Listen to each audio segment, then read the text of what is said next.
Hey there, it's Sydney with Tastefully Frugal, and today I'm excited to share with you one of my all-time favorite Halloween crafts that I've ever made.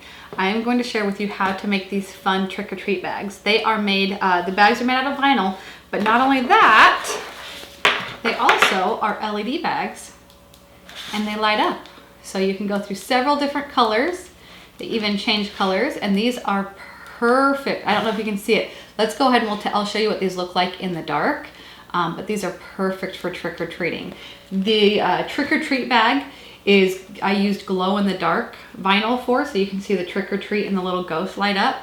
And then the other bag that has my daughter's name, Molly, on it is just Starcraft Black Magic and then a purple adhesive vinyl. These bags are super fun. They're super easy to make. And if you sell products in a shop, in your own shop, using your Cricut machine or any cutting machine, these sell out and they do so good around Halloween time. So I definitely suggest, if you like making custom Halloween or holiday product, Halloween or any holiday projects, put this on your list of things to make. I've linked the description to 143 Vinyl where you can get these LED bags in the description of the video. I've also linked all of the different vinyls that I'm using in the video as well so that you can buy those too. I am going to use my Cricut Maker to make this project today, but you can use any Cricut machine or any cutting machine for that matter. A few things to note with the LED bags. Let me turn this off. One, it comes with the battery pack and it comes with a charging cable with it. So everything you need to make these work, it comes with when you get it. The charging cable, you can use this charging cable, or if you have any other USB to USB-C cable you can use. I just use my kids' tablet cables and they charge these lights perfectly. Another thing, because these bags are vinyl, you will only want to use adhesive vinyl on these. Do not use heat transfer vinyl or it will ruin the bags. Other than that, this is a super easy project that whether you're an advanced crafter or a beginning crafter, this is a perfect project for anyone. So let's go ahead and get started and let me show you how easy and fun these bags are to make. Okay, first I wanted to start in Design Space and show you a few things that will help with this project. So let's go ahead and first upload the images that we're going to use. Both of the designs I got for this project, I got from the Design Bundle's Fall Craft Bundle, Volume 4. I've linked it in the description of this video if you want to get these SVG files too. So we're going to insert the two images, and once they are on our Design Space canvas, I like to change the percentage from 100 to about 50% so I can see what I'm working with. Now, if you've ever uploaded an SVG before and it has multiple layers, you know that when you click Make It, everything is separated. And that's not really what we want for that design. So let me show you how to quickly and easily change that. So we're going to go ahead and we're going to select the whole image. We need to, we still want the eyes to be black, so we're going to change the visibility of that. So we're going to select the ghost and the trick or treat, and we're going to click Attach down in the bottom right toolbar, and you'll see now when we click Make It, everything's attached. But what do we do for the eyes? Super easy. Just go back to upload the image again, and just change the visibility of the ghost and the trick or treat. That way the eyes are exactly the same. Do this before you resize any images to make sure that both pieces stay the same. So once we have everything that way we like it to look, we'll go ahead and change the width. I've already pre-measured these bags and we want them to be, the designs to be about 7.5 inches wide. So we'll change the trick or treat to 7.5 inches and change the spider web to 7.5 inches. Now to add our text, our name, we'll just go ahead and click the text button, type our name, and then we'll go up to the text bar in the top toolbar. And I am using the Simply Memories font. So we'll go ahead and we'll put that there and we will just size it until it looks really good in the center. We have it about right. I'm also going to change the color because I want it to be in purple. So we'll change it to purple. And then we are going to select both the spider web and the text and going to align it center horizontally just to make sure that it looks right the way we'd like it. So now we're going to go ahead and we will head over to the cutting machines. Everything else is pretty self-explanatory since we're using regular vinyl. We don't need to mirror anything. I'll give you some tips for what settings I use to cut as we are cutting these designs out. So the first design we're going to cut is our trick or treat. So this is the glow in the dark, the Caesar glow in the dark vinyl, not heat transfer vinyl. Now this is a thicker material, so I like to cut this on the outdoor vinyl with more pressure. That way you're getting the extra cut, the extra deep cut, and it's easier to weed. For the black, we are using the StarCraft. As I mentioned, we're using the StarCraft Magic, and I absolutely love this product. As you can see here, there is just so many shimmers.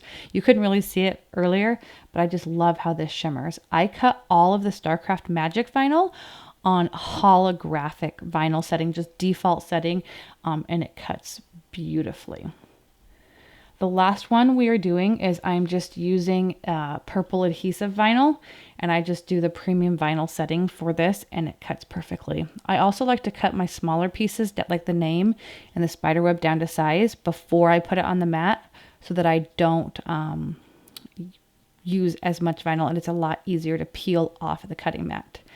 This is my favorite part. I love weeding these designs, especially when the vinyl is super easy to weed, and this StarCraft Magic is so easy to weed.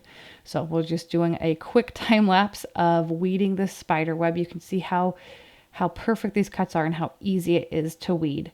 This Cricut weeding tool is my favorite weeding tool. I've used a couple of them. I don't know, maybe it's just because I've used this weeding tool so much. It's just the one I'm used to, but it's my go-to weeding tool. I use it all of the time. So once this is weeded, we are going to go ahead and layer the name onto this piece, and then we are going to put our transfer tape onto the whole design. So I'm using the medium tack transfer tape here. I'll link it in the description for this video, but it is my favorite transfer tape to work with. It's super easy to work with. It's sticky, but not too sticky. It's just a really great transfer tape. And then I'm just using the squeegee from 143 Vinyl. I've linked in the description as well to that. So you want to just slowly peel away this design. I don't like to put too much pressure on the transfer tape when I'm doing the first layer onto it, because I don't want it to peel up that spider web. So I didn't put a whole lot of pressure. Here we're putting our second layer of transfer tape on, and I am giving it a little bit more pressure to make sure it stays on. Next, we're going to go ahead and we will remove the backing, and we are going to center this design on our bag. I always like to measure all 4 sides to make sure everything is lined up correctly. So that's what I'm doing here. And then I'm just going to use the squeegee again to press our design into our LED bag and just slowly peel away. I always like to start in the top left corner and peel as much at a 90-degree angle as possible. That way, if any design starts to peel up, you can catch it. Especially in these big designs like this, you want to keep it as close to the bag as possible. Let me show you another way that you can add the vinyl to this. This is the, you still have the backing on it, but we're going to go ahead and line it up, and there's a little bit of transfer tape up at the top. So we are going to, once everything is lined up straight, we're going to lift the backing up and then peel the backing from the top here and then slowly press down. So this is a really great trick to use if you're doing a bigger design and you want to double check to make sure everything is centered. Either way you decide to apply your vinyl works great. And just like that, you have your LED trick-or-treat bags. Like I said, this is one of my favorite projects, and I absolutely love the way these look at night. You can see this is the perfect project to make for Halloween time. Whether you're going trick-or-treating, or if you have an alternative to trick-or-treating this year, like you're doing an indoor glow-in-the-dark trick-or-treat hunt, these are perfect for that. My kids are so excited for these bags, and they've been dying to play with them. So they told me to hurry up and finish the video so they can play with them. They're actually waiting outside the door right now for their bags. But if you want to check out any of the products that I used today to make these, I've linked in the description for this video everything that I've used, as well as any discount codes, so that can save you some money, especially that can come in handy if you're wanting to buy things in bulk to make multiples of. I've also included in the description of this video a full written tutorial, a link to the blog post. So if you prefer to learn that way, or if you have any questions, you can check that out. Or if you have any questions, go ahead and leave them in the comments, and I'll get back to you as soon as I can. But I hope you enjoyed this video. If you liked it, I'd love for you to go ahead and give it a thumbs up, and be sure to subscribe to Tastefully Frugal for more Cricut tips, tricks, and tutorials. Have a great day, guys.